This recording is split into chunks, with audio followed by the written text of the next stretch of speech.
اسمعني كويس. الدقائق الجاية ممكن تغير تفكيرك كله.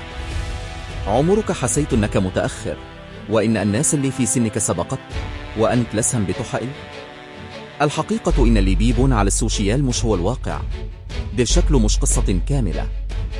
النجاح مش للذكي ولا للمحظوظ.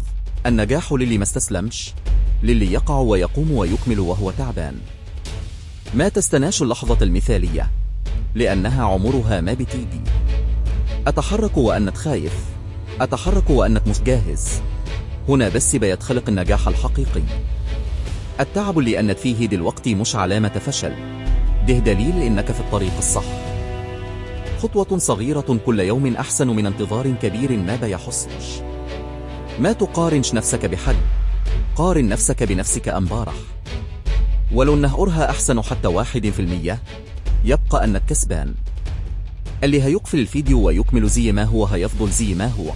لكن لو أنك قررت تبدأ دلوقتي، افتكر كويس، أنت مش متأخر، أنت لسهم بتبدأ.